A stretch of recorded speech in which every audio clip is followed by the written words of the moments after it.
आवरलं का रे सागर? आपल्याला जायचंय ना जत्रेला? मी सागरला म्हणालो. अरे आवरलं, फक्त आता जनावरांना चारा टाकतो आणि एवढं दूध डेअरीत टाकून आलो, मग जाऊ आपण, सागर म्हणाला. आणि सायकलवर टांग मारून दूध घालायला गावात गेला. तो खूप हौशी होता. येता जाता कोणी रस्त्याला दिसलं की त्यांच्यासोबत बोलत बसायचा. दूध डेअरीत टाकून सागर घराकडे वळाला. रस्त्यात त्याला काही ओळखीची माणसं भेटली, तसे त्यांच्यासोबत बराच वेळ बोलत बसला. आता संध्याकाळचे 7 वाजत आले होते. उन्हाळ्याचे दिवस असल्यामुळे अजून थोडा उजेड होता. मी सागरची घरी बराच वेळ वाट बघितली. शेवटी 7:45ला तो घरी आला. खंडोबाची जत्रा होती. जत्रा जास्त मोठी नव्हती. शेजारच्या वस्तीवर जेवणाचा कार्यक्रम होता. आमच्या वस्तीपासून ती वस्ती साधारण 3 किलोमीटर अंतरावर होती. जाण्यासाठी फक्त पायवाट असल्याने आम्ही सायकल न घेताच पायीच निघालो. आता अंधार पडला होता आणि त्या सागर मला त्या रस्त्यावर घडलेला भयानक प्रसंग सांगू लागला. तुला माहितीये का, इथे आपल्या गावातल्या बबनचा खून झाला होता. बबन हा गुन्हेगार होता. त्याच्यावर चोरीचे गुन्हे होते. तो किरकोळ चोऱ्या करायचा, पण एके दिवशी त्याने आमदाराच्या घरात सोन्याच्या दागिन्यांची चोरी केली आणि आपल्या गावात याच रस्त्याच्या बाजूला जमिनीत एका मडक्यात पुरली. जेव्हा ही गोष्ट आमदाराला कळली तेव्हा तो गावात आला. बबनने जिथे ते सोन्याने भरलेले मडके पुरले होते त्याच ठिकाणी बबनला जिवंत पुरलं. हाच तो रस्ता. बबन बराच वेळ तडफडत होता, पण कोणत्याच गावकऱ्याची हिंमत नाही झाली त्याला बाहेर काढायची. शेवटी त्याने जीव सोडला. हे सगळे याच वाटेवर घडले.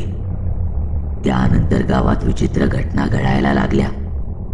रात्री 12 वाजल्यानंतर इथल्या आसपास राहणाऱ्या लोकांना कधी गुरगुरल्याचा तर कधी कोणीतरी जमीन उकरत असल्याचा एक वेगळाच आवाज येऊ लागला, पण बाहेर कोणी दिसत नसे. एकदा गावातला भीमा पेलवान रात्रीचा इथून जाताना त्याला मागून एक आवाज आला. तो आवाज खूप विचित्र होता. तो ऐकून भीमाला घाम फुटला आणि काहीही न बोलता तो पुढे चालू लागला. तेवढ्यात त्याला सोन्यानं भरलेलं एक मडकं दिसलं. भीमा ते उचलणार तेवढ्यात त्याने भयंकर असे काहीतरी बघितले आणि जोरात पळू लागला.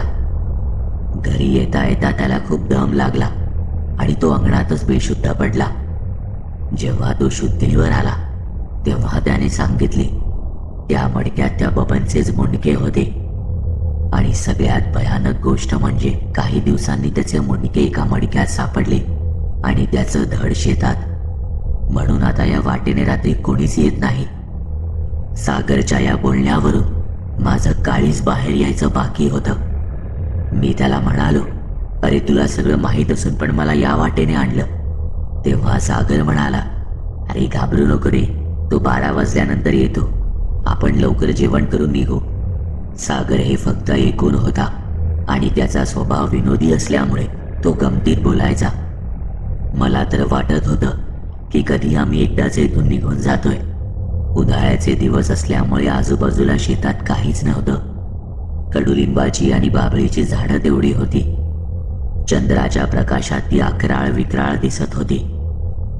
मध्येच कोणीतरी झाडावरून आपल्याला बघतंय असा भास व्हायचा. तर खुरट्या झाडांची जेव्हा पायाला टक्कर व्हायची तेव्हा असं वाटायचं की कोणीतरी आपल्या पायाला पकडतंय. चालत चालत मला सागरने ती जागाही दाखवली जिथे बबनला पुरलं होतं. मी मात्र तिकडे न बघता सागरला होकार दिला. मी जीव मुठीत घेऊन चालू लागलो. बराच वेळ चालल्यानंतर आम्हाला लाईट्स दिसू लागल्या आणि स्पीकरचा आवाज आला आणि तेव्हा माझा जीव भांड्यात पडला. आम्हाला काही गावातली पोरं सुद्धा भेटली. आम्ही त्यांच्यासोबत गप्पा करून जेवायला बसलो. जेवायला मालच्या आणि हरभऱ्याच्या घुगऱ्या होत्या. जेवण झाल्यावर गावातली पोरं त्यांच्या गाड्यांवर निघून गेली. मी अजून कोणी आमच्या वस्तीवर सोबत जाण्यासाठी आहे का म्हणून बघू लागलो, तर तिथे फक्त आता तिथलीच घरातली मंडळी होती. घड्याळाकडे बघितलं तर 11:30 वाजले होते. मला सागरचे बोलणे आठवले की 12 वाजेपर्यंत आपण घरी पोहोचलोच पाहिजे, नाहीतर आज आपलं काही खरं नाही. मी सागरला शोधायला इकडे तिकडे फिरू लागलो, पण तो काही दिसत नव्हता. मला वाटलं की सागर पण आपल्याला सोडून निघून गेला असेल. मी बरेच घाबरलो. तेवढ्यात कोणीतरी माझ्या खांद्यावर हात ठेवला आणि मी मागे बघितलं तर तो सागर होता. मला सागरला बघून जरा हायसं वाटलं. सागर लहानपणापासून गावात राहणारा असल्यामुळे त्याला तिथला परिसर ओळखीचा होता आणि त्याला भीतीही तितकी वाटत नव्हती. तो एकदम बिनधास्त राहायचा. सागर मला म्हणाला, घाबरलास की काय? तुला कसं सोडून जाईन मी एकट्याला? तसे मी त्याला म्हणालो, बरं चल बाबा, आता खूप उशीर झालाय. तेवढ्या सागरने वेळ बघितली आणि त्याचा चेहरा गंभीर झाला. पण लगेच विषय बदलून त्याने मला लवकर चालायला सांगितलं. आम्ही झपाझप पावलं टाकत घराच्या दिशेने निघालो. वाऱ्याने आता चांगलाच वेग धरला होता. दोघांच्या तोंडातून एकही शब्द निघत नव्हता. सागरने काहीही न बोलता माझा हात घट्ट धरला होता. मी कधी पायवाट तर कधी नांगरलेल्या शेतात धडपडत चालत होतो, पण माझी हिंमत नव्हती होत तोंडातून आवाज काढायची. एवढ्यात आम्हाला कोणीतरी जोरजोरात माती उकरतय असा आवाज बाजूच्या गवतातून येऊ लागला. सागर माझ्याकडे बघत म्हणाला, काहीही झालं तरी हाकेला उत्तर द्यायचं नाही. मी फक्त होकारार्थी मान डोलावली. तेवढ्यात आम्हाला आवाज आला, सागर काय आहे पिशवीत? मला पण ते खायला. माझं हृदय जोरजोरात धडधडू लागलं. आता सागरची पण चांगलीच तंतरली होती. तोही घामाने ओला चिंब झाला. आम्ही एकमेकांचा हात घट्ट पकडून धडपडत चालत होतो. तितक्यात मला समोर एक मडकं दिसलं आणि मागून आवाज आला, मडक्यातलं तुम्हाला घ्या आणि मला ती पिशवी द्या. मी आता सागरकडे बघून त्याला खुणावलं की तू का आणले हे पार्सल? सागरला जेव्हा मी तिथे शोधत होतो तेव्हा हा गडी पार्सल आणायला गेला होता. मला सागरवर रागही येत होता, पण मी काहीच बोलू शकत नव्हतो. उगाच आलो याच्याबरोबर. नसतो आलो तर बरं झालं असतं. आता बरे फसलो. माझं त्या मडक्याकडे परत लक्ष गेलं. ते आमच्या पुढे पुढे येत होतं.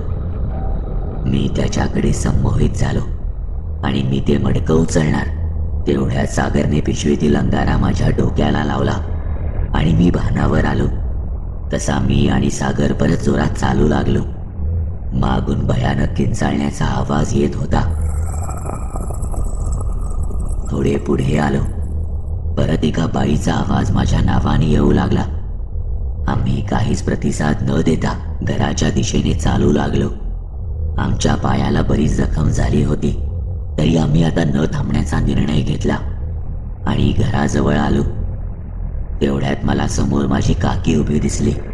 आम्हाला पाहतच ती म्हणाली, काय रे बाळा, किती वेळापासून आवाज देते मी तुम्हाला, हाकेला ओ का नाही दिली? मी मनातल्या मनात म्हणालो, नक्कीच मी त्या अंगाऱ्यामुळे वाचलो. आम्ही एकमेकांकडे बघितलं आणि सुटकेचा निश्वास टाकला.